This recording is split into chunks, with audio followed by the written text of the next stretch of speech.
Gentlemen, the time has come once again to discuss things.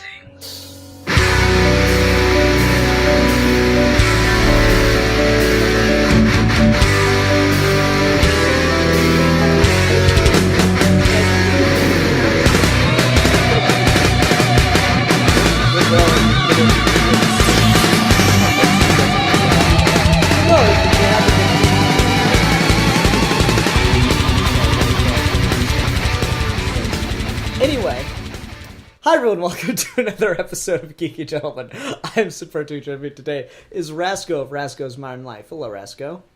Hey. And as a special guest, since we're reviewing a musical today, is The Curious Low. Hello. Glad to be back. Yay! Yes, so welcome to another episode of Geeky Gentleman History Month, dear listener. This is the month, of course, where we discuss the contributions that Geeky Gentlemen have made to history, but that have been ignored by a biased educational system. Except not at all. That's not even kind of what we do. So, Rasco and I have decided to put fan film reviews on hold yet again this year during History Month because there are not a ton of period piece fan films that are, honestly worth talking about. So we're going to be reviewing other things set in different periods, biopics, stuff like that. And we'll just see how that goes. And this is a musical that we're reviewing today that I kind of wanted to talk about. And it's, set in a very dark time in American history. So we'll be talking about Allegiance. Now, have either of you ever heard of this before? Yes. Okay, when you first just said, like, we're reviewing Allegiance, I was very surprised that I had never heard of it, and then I looked it up, and I was like, oh, wait, I have heard of it, because they had commercials at the movie theater for months for the, like, Fathom events, like, recording of this. So I had heard of it in that way, but I definitely wasn't familiar. Like, I probably couldn't have even told you, like, what war it took place in. It was just kind of like, I guess World War II because of the fashion, but, like, I had no idea. Yeah. Rasco, when did you hear about this then? The same way that Low did, yeah. Okay, so both of you heard about the Fathom events, but I'm the only one that went to go see the Fathom event. Yeah. I went to go see the rebroadcast of the Fathom event with my mother. I think that was March or something. So it's been a while since this was out in any wide release. And so people are probably wondering, well, if those two didn't see the Fathom event, how did you watch this? Yeah, we got a bootleg. You the have dark underbelly of the Broadway fandom. Yeah, I mean, you have a really good quality recording of the stage play, the musical on stage. The musical is no longer, in theaters. It's no longer touring. Why the fuck haven't they released the recording? I can't tell you. So until that time, I'm not going to feel bad about watching a bootleg.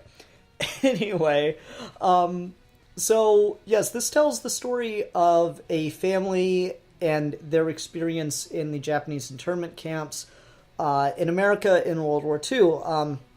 Something really interesting to note for those that are unaware, George Takei is in this, and he and his family were held in those very same internment camps when he was very young. He's written memoirs about it. He talks about it a lot in interviews and stuff, and it is just, I think it adds a certain weight and credibility to this with the fact that we have someone who was literally in one of these camps playing a role in the play. So all that being said, just general thoughts on this. We'll start with Rasco. I thought that this was kind of interesting because this is like something that it doesn't immediately scream musical, the subject matter, but and I'm not typically a huge fan of musicals, and it's not that I have anything against them. It's just like not my thing. But I think that this specific historical event being the backdrop for this kind of was enough to get me interested. And I think that this was pretty cool. I don't really feel very qualified to talk about it. And Good, because I have thoughts. good.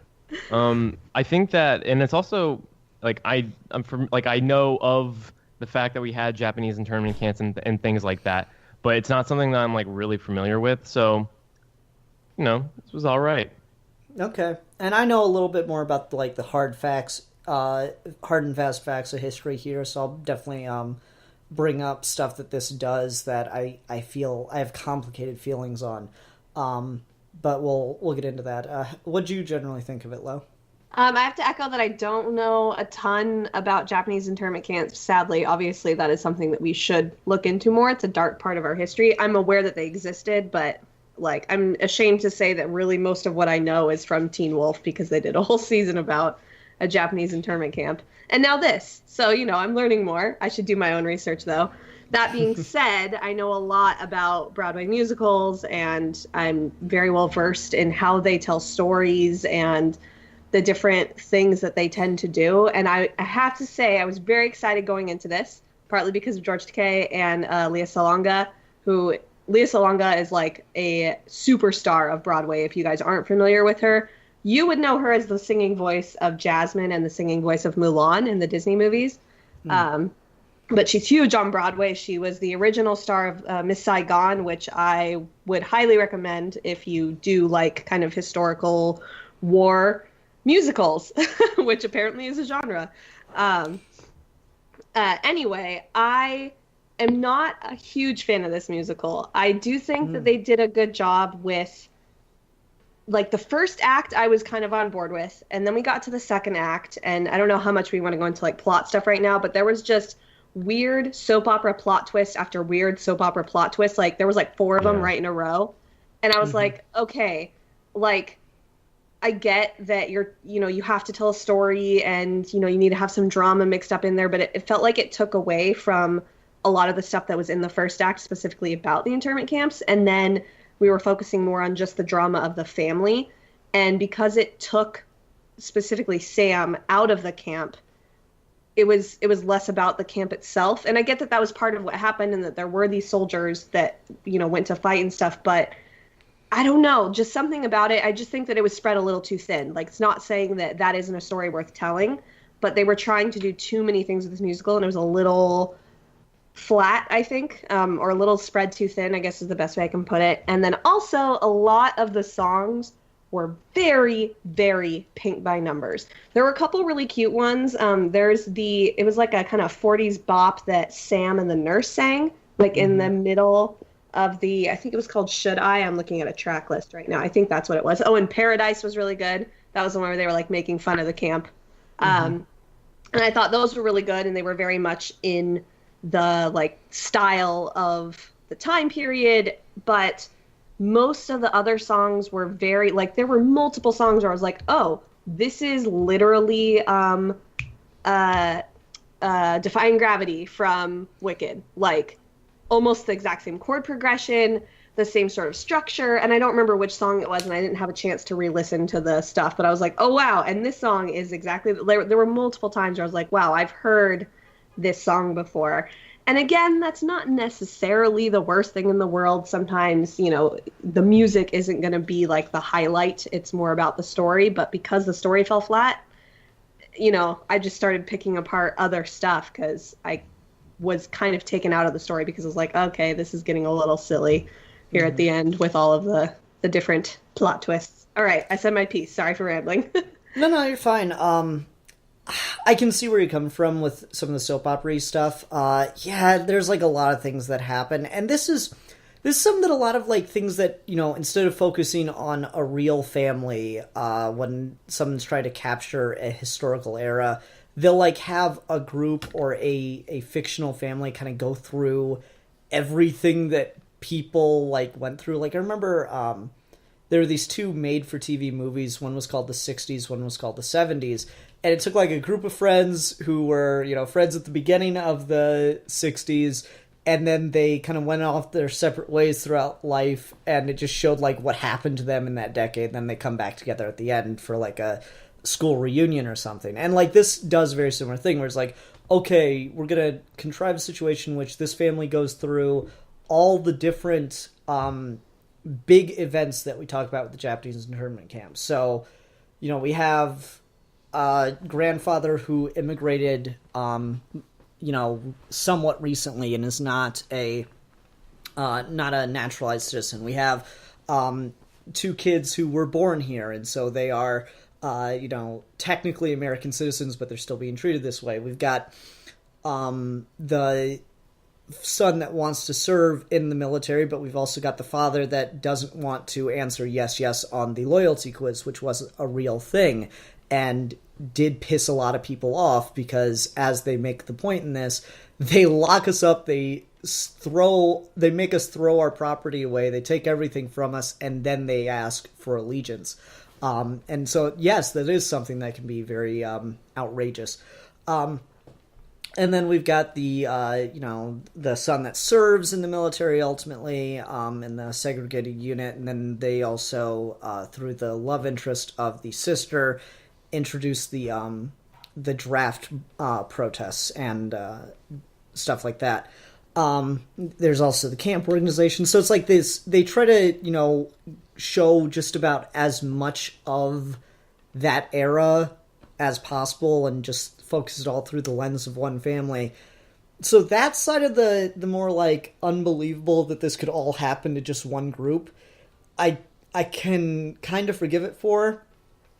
Where I kind of go like, all right, this is just a little much, is the whole situation with Frankie and the nurse Hannah that gets shot. That was just the point where it was like, yeah, really that far? Like it's a sad moment in the context of it, but in retrospect, it's like it's probably just a little much. I didn't feel like they earned it. That's what bothered me with Hannah being shot, was like, okay, they just shot somebody that has been in, I think, 2 scenes with Sam, maybe 3.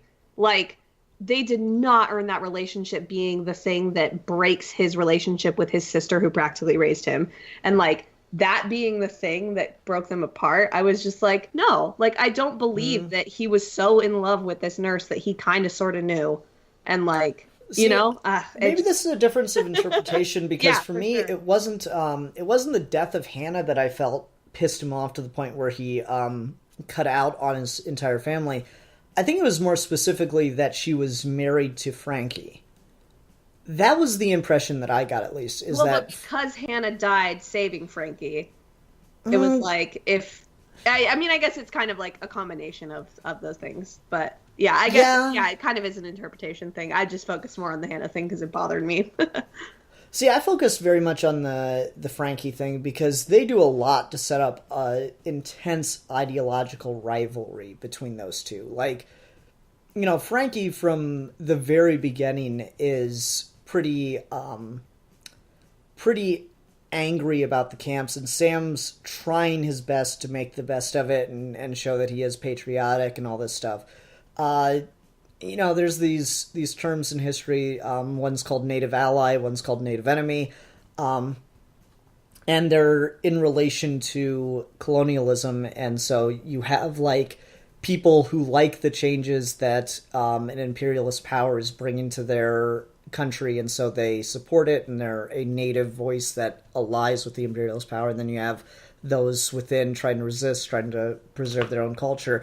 And that's kind of what you're seeing here, personified with Sammy and Frankie, I feel. Is like you have Sammy who's like, I understand what America's fear is of us, and so we're going to show them that they don't have to fear us, that we are just as American as everyone else.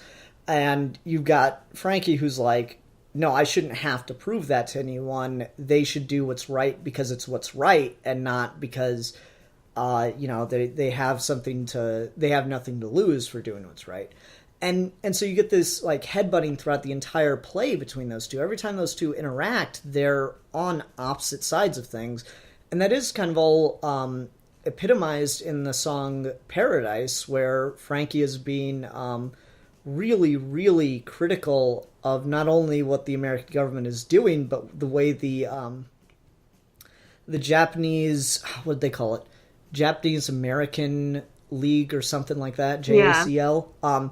He's being incredibly critical of the way they're handling the situation. Like, in that song, Frankie is pretending to be the Japanese official that we keep seeing throughout the rest of the play. He is mocking that man specifically and saying, like, oh, you're profiting off of our suffering, stuff like that. And so, like, I feel like the Hannah thing was kind of thrown on top to just make it feel more impactful, but I feel the anger is almost entirely about Frankie because he is the ideological, like, he is the opposition to Sammy in this. Oh yeah, I can see that, and I did buy their rivalry. I guess I just was like so upset that they would like have this like big moment where Hannah dies, like as if she was this like big catalyst in his life. Yeah, it makes it even worse that there's like other reasons why he left besides her death. Like it makes her death even more kind of unearned and meaningless. Yeah. Okay. But regardless, there are things I did like in this. I don't just want to like harp on it all day long. No, that's fine. I like talking about kind of the more significant problems because I hadn't even really thought of that. I guess I was so invested because this is not a story that's told very much, and you know, I highly recommend listening to George Takei's interviews on the subject because he just has a really unique perspective on these things. Like he talked about how when he confronted his father at one point and said, you might as well have marched us into a goddamn oven or into a slaughterhouse or something like that. And his father was so upset by that he just like got up and walked out of the room. And like hours went by before they saw each other again. And George felt so awkward that he thought, well, I'm going to apologize, just, you know, not yet. And he talks about how he has a lot of regret because he never apologized for saying that. But at the same time, he wasn't wrong. And so I feel like really invested in this story because of how often it's not told. Like it's seen among the Japanese community as such a shameful thing that people just flat out that were there tend not to talk about it. There's this really interesting legal case with a guy that went all the way to the Supreme Court about how the United States government was infringing on his constitutional rights based on his race and all this stuff. And the Supreme Court actually ended up siding with the United States government, and, you know, the guy had to go serve out the rest of the war in an internment camp and all this stuff. And, you know, interviews with the guy and the guy that went through all this stuff and his daughter, the reason his daughter found out about this battle this guy went through was because she was in class and a friend was doing a report on it. So people just do not talk about this. It's like not only within the community, but outside of the community. Americans don't talk about this. And so I felt like anything addressing this, I'm willing to give a lot more slack to just because at least it's something. Oh, yeah. And honestly, I feel like that's part of the reason why I'm a little critical of it. Like, maybe even more so than I would be of just any old random musical, is that, like, this is something that I don't know a lot about. And I know that it's something that's shameful in our past and that isn't brought to light very often, that I was like, yes, like, this is being made by Japanese Americans. Like, they're going to do it right. And it's going to, I mean, obviously, I don't know what to compare it to, but, like, you know, and I don't know about, like, details that were right or wrong. But I was very much, like, disappointed that the story wasn't, like, being a good enough vessel for the history, I guess. That, like, the story was, like, very much overshadowing anything. Like, I don't really feel like I learned anything new, like, that I didn't already know about Japanese internment camps, which is very little. So I was sort of like, oh, man, like, there's all of this kind of, like, drama stuff that's, like, cool, I guess, and it's not necessarily bad, but it's, like, they could have so much more in here that they're missing. And again, I don't know enough to, like, I'm not the person who writes the musical. I don't know what else they could have added, but I'm assuming that there's a lot more. Okay. But that's just me. What do I know? Nothing. I always feel weird talking about this type of stuff because, like, I'm not Japanese, so, like, obviously, you know, they're going to have a more, I don't know, like, valued opinion, I guess, or a valuable opinion about how it was told and how it wasn't, but just from a purely like, I don't know, like musical standpoint, I feel like the story just overshadowed kind of the history of it. Yeah, I could see where you're coming from with that, because it does focus a lot on this family that did not actually exist, but it tries to do its best to just show, what people were doing, because everything this family does is something that was actually happening in one Japanese camp or another. I keep forgetting her name. What's the name of the character that plays the sister? The actress is named Leah Salonga. I'm trying to remember the character is K or Key. Key, okay. It's Kei, and I can't remember how they were pronouncing it in the play, especially because it was a bootleg, and it's kind of hard to understand them sometimes. Yeah, I get you. Maybe that's why I have much more of a, I guess, impact on this than you guys did, because I got to see, like, a good quality version of it. And those Fathom events, like, I didn't see this one, but they always do such a good job. Like, they'll have, like, close-ups, and, like, it's almost like you're watching a movie. So you actually get to see the emotion on people's faces that you don't really get. Definitely. Even when you see it live, because, you're far enough away that you aren't getting that closeness. No, but, like, her character, when she's trying to write, or they're smuggling, like, reports out to newspapers and stuff about the way that the people inside the camps are being treated, and how it's not like the propaganda that people are being fed. That was a real thing that happened at one of the camps. Like, they actually smuggled out reports to newspapers to publish what these people are actually going through, what their lives were actually like. Again, Frankie's leads the draft dodging notice. That was, or draft protest. That was specifically why this is set at Heart Mountain, which was an actual camp, and there was a draft protest there. Interesting. So, like, there's a lot of, jumping around to try to get a lot of stuff in here, but I do think I can see the kind of like, yeah, sure, but I'm not really into a lot of it kind of reaction that you guys are having because of the more personal side of the story. For me, though, like, I was very invested in this. Like, I really felt it when George Takei's character, or grandfather character, died. That was, like, a really, really well done scene. See, I thought that was so cheesy. That's so interesting. That's so Rascal, interesting. what'd you think? I thought. So wait, you're talking about when he? Wait, what part are you talking about? The When part he the dies in garden? his garden. Yeah, and Yeah, he, like, I thought looks that up was at the cool sky. because I thought it was really like atmospheric and weird. Okay, I was like, I'm just crazy then. It's all good. I mean, it was No, kind it's of fine. like it was kind of a little goofy, but it was like cool and like atmospheric, and I don't know, that's just what I like in movies and stuff. So I liked it because it was like. I mean, it's, like, really well lit. It, like, even on the bootleg, that scene looks great. I did like when that happened, there was, like, an audible gasp in the audience. Everybody was like, oh, no, not the grandpa, because he's, like, the best character. I mean, he's just, like, the most funny, like, there's nothing wrong with the grandfather. He's just a great, nice person who likes magic tricks. Reminds me Yeah, of, that like, he's Yoda. bad at. Yeah. Yeah. Well, like, that's a really good scene. I find some of the...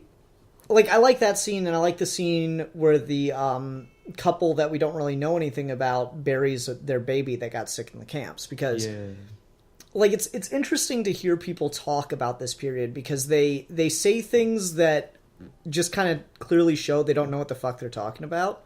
Like, one thing that you'll hear brought up by apologists of the American government at this time is... Yes, it was wrong to imprison the Japanese Americans. It was inappropriate and ignorant and blah, blah, blah. But the fact of the matter is we were at war and those people were given reparations. People died in those camps. Whether it be just they were old or their baby was sick and they were given the least priority for supplies during a war. There's no reparation for that. And that's, like, just showing those moments of just, would their baby have died because of that fever if it got the same fever anywhere else in the world? Maybe, but, the fact that it was given subpar treatment because of where they were located, and they were located there by the American government, that's a big deal. And so, like, that's why I like those scenes so much, because they throw out that argument without ever bringing up... They mention the reparations twice in this entire play. They mention that each Japanese American was given $25 and a free bus ticket, and the head of the JACL mentions that he will fight for reparations. That's it. Mm-hmm. And like, I like that it shows the fact that this is not something that can ever be fixed. That it just shows that it has a definite human cost through those very, you know, real moments. Like, it's a long scene when they're burying that baby. They're just on stage doing it. And like, I really like the moment where they reveal the bombs on Hiroshima and Nagasaki. Like, you just have the whole cast out there, and they do this thing with the with projected light and animation over the cast of the mushroom clouds. I really like that moment. Oh, the sets and the lighting and like the stage direction and like choreography and stuff were all really, really good. I loved all of that technical stuff. So like the lighting with all of that, they had multiple times during this where there was really great like scene transitions, and like at the very end when they transition Sam from young Sam back to older Sam, he just kind of like faded into the blackness, and then George Takei was there playing old Sam again, and like that was so just all of that stuff I really, really liked. All the technical stuff in this was great. Mm-hmm. Let me ask, because I thought this was weird, because if I remember correctly, the original bill for this is George Takei's Allegiance. Takei, I always fuck it up. And, you know, I feel like that's in more ways than one kind of a misnomer. Because, like, the first time I heard about this, I'd heard it as it was based on George Takei's experiences. So I thought we were going to be following a dramatized version of his family. And then that's right out the window in the first literal minute of the play when George Takei's in uniform. And then, like, so not only that, but George Takei is not playing the main character here. He plays the old character, the character once he's aged, and he plays the grandfather. But obviously that role is more mostly it's comedic breaks and stuff like that. But he's got a couple moments that I really like just as a character. But I mean, I don't know if George Takei really should be the top bill on this. Well, yeah. I mean, I don't know about the original version, but I did see a couple different things, and the stuff that I saw billed Lisa Longa first. Well, no, I'm talking about the actual title of the thing. It was called like George Takei's. Oh, Allegiance. That is interesting. I don't know. Yeah. Maybe it depends on like how involved like he like getting this thing off the ground and made. Like, you know, like you can be heavily involved in like something coming into existence without literally being like a producer or an executive producer, or you could just be a guy who's got an opinion. I mean, that's like Ridley Scott with Blade Runner 2049. Okay, that's true. That's a really good point, because from what I understand, he did have a lot to do with just making this happen. That being said, I think it is worth talking about the quote-unquote historical accuracies of this, because Rasco and I did like a whole video on Braveheart last year, in which the majority of that was just discussion of how okay is it to capture the feeling of a period without necessarily being 100% accurate to the events of the period. And so I'm going to, preface all this by saying I don't know everything about, the historical records of what's been accounted for with what happened in these internment camps day to day. And George Takei was there. If anyone's going to know it, it'd probably be him. He was a kid, but still, he'd probably have a better memory of it than I do. That being said, from what I've read and, learned about over the years, the conditions shown in this play are much harsher than what is, as far as I'm aware, recorded as having happened at any of the camps. Like, I've heard Takei talk about it where he's like, I remember running to the bathroom one night and having the guards point the spotlight in their rifles at me. And, like, so that's a very, scary situation for a kid. But, like, as far as guards walking around the camps, patrolling inside of the camp, that is, as far as I'm aware, never been recorded. It's complicated, because the only officials we see in this are Nurse Hannah and military police officers as guards. So, like, they wouldn't actually... The military police would not actually be walking around. There was an independent organization that the military had to answer to that was put in charge of the internal operations of the camp. The military was just in charge of external security. So, like, Nurse Hannah conceptually would have been one of the people working for the organization within the camp. So, like, stuff like that is a little all over the place. And so I'm in this conflicting place because maybe it's just the historical account has not fully accounted for the experiences of a lot of those people, which is entirely possible given how ashamed people are to talk about this. What's also possible is, for the sake of drama and tension, they had military police officers walking around in this play, as opposed to just presenting the facts of, the Japanese Americans kind of being left to themselves inside the camps. Mm-hmm. And so I'm in this conflicted place, because if it's the second one, besides the Nurse Hannah thing, which we all seem to be kind of circling around as the biggest problem here, the military doesn't do a ton in this. Like, we see them beat the shit out of Frankie, and that was a thing that happened. For the more, not at Heart Mountain, but the harshest camps were over in California, and there was some intense abuse of prisoners there. But, like, I don't know, what are you guys thinking? I mean, about that specific, about the specific issue of altering what the conditions may have actually been. I think that all it really takes is one account of that happening, where for all we know, it's very easy to leave out, one specific person's account of, when I was there were people in the camp monitoring us. Even if it was just for a short period of time, it could have happened to somebody. I don't know. I'm not going to say it did, but it doesn't really bother me, because I think it's incredibly likely that, at some point somewhere in some camp, that was the case, and it wasn't for the majority. That'd be fair. And I think what the reason I'm willing to accept it a little bit more is because the military doesn't play a huge role in the function of the story here. They're just kind of there, and they're, generally antagonistic.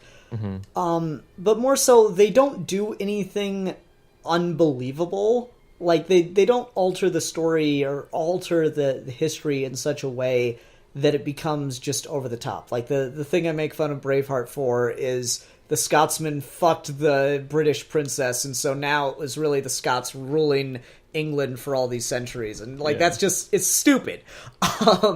It's just plain stupid. And so, nothing like that happens here, which is why I'm willing to forgive it a bit more. Or give it a little more... Forgive probably isn't the right word, because it assumes something, blatantly wrong was done. I think you're also on point there, Raska, with, it's not unimaginable that this did, so I'm willing to give it a little bit more slack. Yeah, also, one more thing. It could just be literally a matter of, practicality, and, we have a stage. We have to use it. If we want these people to be able to interact, we got to kind of break the rules of history a little bit. If they're not in the camps doing things, anytime you need, an interaction like that, the only way to get it is by breaking history a little bit there. So who knows? I don't know. Mm-hmm. Lo, what are your feelings on I always feel... in general, I tend to lean on the side of, as long as, kind of what you guys are saying, as long as it doesn't, break history, so to speak, it's fine. You're going to have to take some artistic license. you have to, it's a story. You're not producing a documentary. There's a reason that you're doing it as a story and not a documentary. So you do have to have some artistic license there. With this, it's kind of in a gray area, I feel like, because I feel like older stuff, like even stuff with Braveheart, since you guys are talking about that, like, I'm kind of willing to forgive that because it was longer ago, but this is something that has happened to people that are still alive. And it is also something that apparently we just haven't learned from because, like, racism and stuff like that is still just running rampant in our country. So, like, it's an important thing to get historically accurate. So, like, I get where, like, yes, it's okay to take some artistic license, but I also feel like it is important to make sure that you aren't going crazy. And it doesn't seem like they did here. And like what Rasco said, like, you do have to, kind of get some people in the same space, and, like, you only have a scene to do it. You can't have a montage like you would in a movie. Or anything like that. That's the reason I kind of question any level of historical inaccuracy, because this, of course, tells a story that needs to be told, but that people like to find reasons not to talk about. And so I wonder if by portraying conditions, potentially much harsher than they really were, if it, kind of steps on its own toes in that regard. And so that's why I thought it was worth bringing up. Like, to go that extra little bit for the sake of drama of killing Nurse Hannah, I mean, maybe on some level it works on the stage in the moment for the story, but does it undercut it and make it so that this can be now written off by the people who possibly need to see it the most?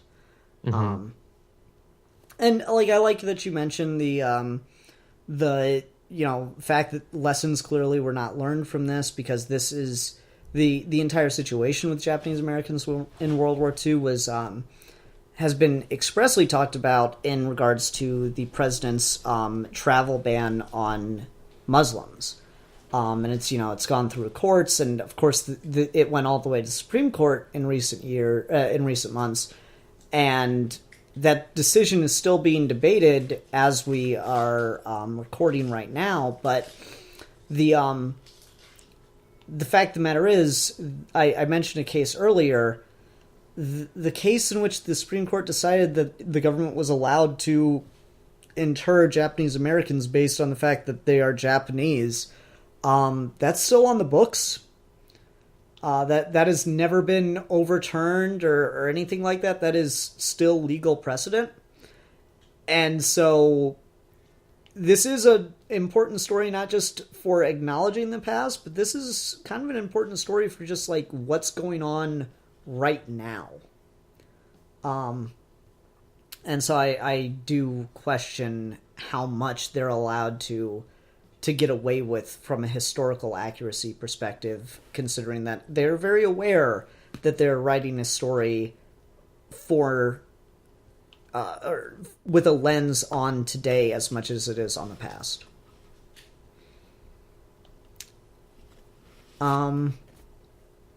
Okay. Rasco, you just take brought us that somewhere. down really serious for a minute there. Yeah, it did. Rasco, why don't you take us somewhere for a minute? Okay.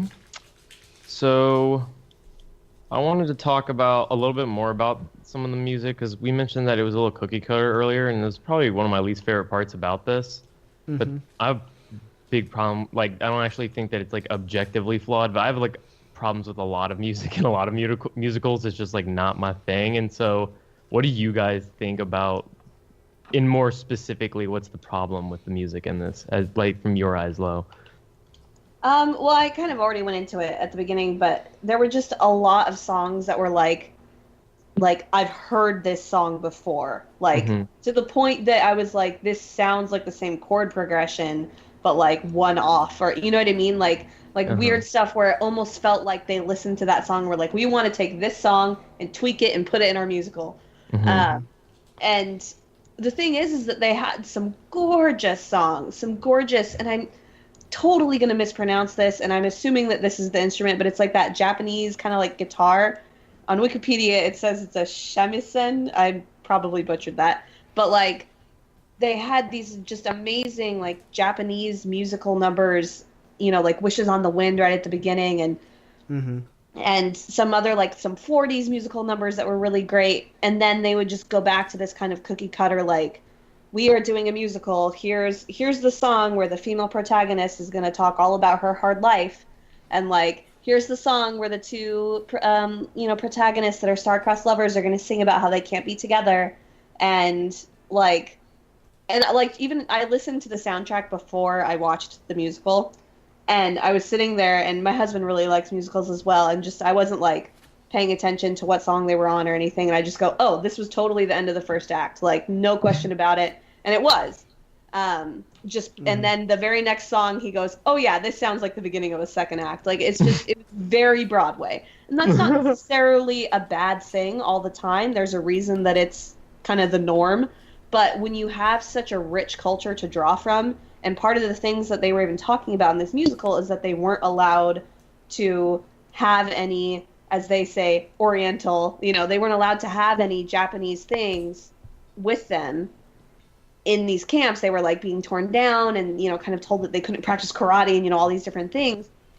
I think they should have added a lot more of that into it. And then to couple with that, you also have this amazing time period that has a very distinct style of music that you could have added in as well. And they did, but really for only like 2 songs. And there were like 3 or 4 songs that had the kind of Japanese influence. But there's, I'm just kind of spitballing here. I'm looking at the track list, like 20 to 30 songs in this musical, and there were like 8 that had a different kind of sound to them, whether it was the Japanese or the 1940s style, and the rest of them were just very paint by numbers, in my opinion. No, I get you. Yeah. For me, some of the lyrics were a bit, a bit cliche. Like, what makes a man is what he makes of himself. I'm like, that just feels like I've heard that a million times. And there's the "Do Not Fight the Storm" song, which, like, I get the message that they're trying to get, and that definitely was an attitude. The JACL, for example, didn't want anything to do with anything legally challenging the United States government on its right to do this, because they thought that would make them look worse in the eyes of the American people. They were more concerned with public opinion of the Japanese than they were with being able to secure a legal victory or a legal out of this situation. So like that, like tonally it fits, but it's so cliche the way it's being worded here. So I definitely see the songs as some of the weak points. And as Rasco mentioned at the beginning of this, I didn't expect this to be a musical when I first heard about it. Like, I heard Allegiance, George Takei, and I was like, oh, so a stage play about like what George Takei experienced. Mm-hmm. Oh, it's not really about what George Takei experienced, but it's based on the Japanese internment camps. Oh, it's a musical. Okay. Oh my gosh, and George Takei, bless him, I do not think he has a very good singing voice. And maybe that's just me, and maybe it's because he's older. I don't know. And I honestly have no idea if he has a history in Broadway, but like, at least in the performance that we saw, there were multiple times where he flubbed his lines. and he was like off key on a couple songs, and I was like, oh, poor guy. At times, like, is he always just singing with everyone else? Is like he doesn't have a single song at the like beginning a at solo. the end. At the beginning and at the end, he has stuff with Key or Kay or however you pronounce his sister's name. Okay, it's like the old guy. It was very little. It was very little, which is another reason why I kind of like noticed it, because I was like, ooh, yay! Like, I'm gonna get to hear him sing. Cool. Like, this is a guy I really respect. And then he like started singing, and I was like, ooh, maybe not. But again, it could have just been that he was like sick for that performance or whatever. Like, it's not the end of the world. But I didn't pick up on his singing voice. Maybe it's just the quality that this was in, and I'm not recalling anything from my from seeing the Fathom event of it. So. And it sounded great on the soundtrack, but things like that are easy to tweak and do over again. Other song stuff. I don't know. Is there a point at which you felt like the songs kind of stepped on the mood, where you're like, okay, I was kind of with where we're at this point, but then they started singing, and I'm like, it took you out of it?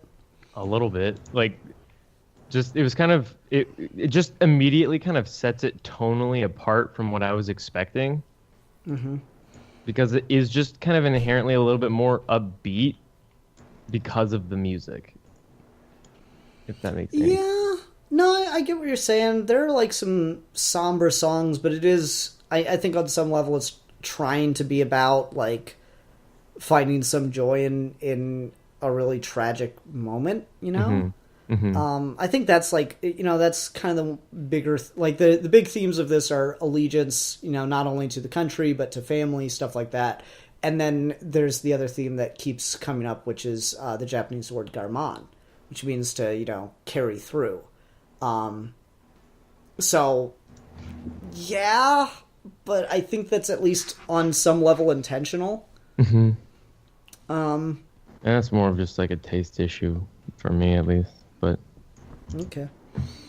Want to swing back to the ending again because the moment that I really liked at the end, and the thing I think that kind of made this work on a really good level for me, is the very last line that Sammy and Kai have to each other. Where they're arguing in the street as he's leaving, her and her child, her husband, their father behind. And, we know for a fact it's the last time they've ever talked. And she died. The line I really liked and that I feel like tied up one of the great themes of this was when she rips off his purple heart and says, "You're not a hero, you're a coward." That moment worked really well for me, and I feel tied up a lot of stuff because something I find interesting about this is Sammy's not the good guy, neither is Frankie, neither is the father, neither is Kai. They're all just kind of people doing what they think is best in the moment. And so you have all these opposing ideas and philosophies, going up against each other, and it all kind of just boils over at the end. And so, like, you're left with a happy ending because the family, Sammy gets to be reunited with his niece at the end, but there's no, like, this person's philosophy on how to deal with this situation was right, the other characters were wrong. And that's something I really respect about this. Oh yeah, it's certainly more complicated than just a black and white issue for sure. Yeah, and I think that's kind of important because it keeps it from feeling like this is how you need to feel about the situation. It's more so like, here are ways that people did feel about this situation, and then you can kind of just compare what you feel to that. It's not telling you like, well, this is what you need to take away from all of this. It's like, well, there are definite things to take away, but what exactly that is up to you. Because, yeah, you could be the person that agrees with Sammy through all of this and then sees all the like, radically different interpretation his family ends up taking from him, and you can identify with him on some level for that. But at the same time, walking away from your family like that is wrong. So, I don't know, I really like that. I like that Frankie is not the hero of the story, neither is Sammy. No one's like the good guy here. Everyone kind of makes their decisions, and it has an impact on their life, period, end of story. This is the situation they were put in. I mean, there's a definite bad guy here, and it's the United States government, but... They're more like an ethereal bad guy. Yeah, I like that. Like, I think we get a name drop for the government official we see exactly one time, and I cannot remember the character's name. Otherwise, I don't know. I'm not sure I got a ton else to say about this. Does anyone else have anything they want to take us to? No, I'm good. Okay. I think I'm good. I don't really know. All right, let's go ahead and go on to ratings then. Rasco, why don't you go first? I'm going to give this 3.5. I don't know, like, I almost said, like, really insensitive things, like nukes out of 5. But I feel, I don't know. It gets 3 out of 5 something. How about I'm also gonna give it 3.5 out of 5, but I'm gonna little wishes tied on the trees. There you go. Something a There lot you go. happier than nukes. Yeah, Yeah. better than mine. I'll go ahead and give this. It's funny. I'm the one who's been the most positive on it, but I'll agree with your guys' overall score. I'm gonna give it 3.5 out of 5. Shit, Rasco, you're right. It's hard not to think of something that's just like really Purple insulting. Because Heart. there's so yeah, many like sad internment things. camps or Yeah, like, like dead babies. Yeah. Oh my god, yeah, dead Purple babies. Hearts. Well, there's a dead baby in this. yeah. God. We are all awful people. Yeah. No, I was gonna go with Purple Hearts end of the day though. So yeah, 3.5 out of 5 Purple Hearts that are thrown on the ground in the middle of an angry argument. Okay, Rasco, what's the next thing we'll be reviewing on History Month?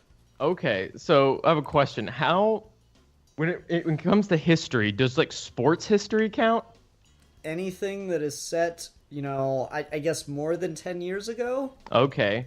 Can we review? Have you ever reviewed the movie Rush? No. Nice. Review that? Sure. I don't know what that is, but sure. Okay. It's a cool Like, movie. is this like document? Let me just say, it's documenting like an actual thing that happened. Yeah, in it's about sports history? the rivalry between Niki Lauda and what's the other guy's name? They're IndyCar racers. Okay. Formula All right. Formula One racers. I'm sorry, not IndyCar. It has Chris Okay. Hemsworth in it. Yeah. All right, that's fine. Everyone, thanks very much for watching. Until next time, I'm the Philosopher. I'm the beta male cuck. And I'm the Broadway one. And we are your geeky gentleman and lady, and we will be discussing things.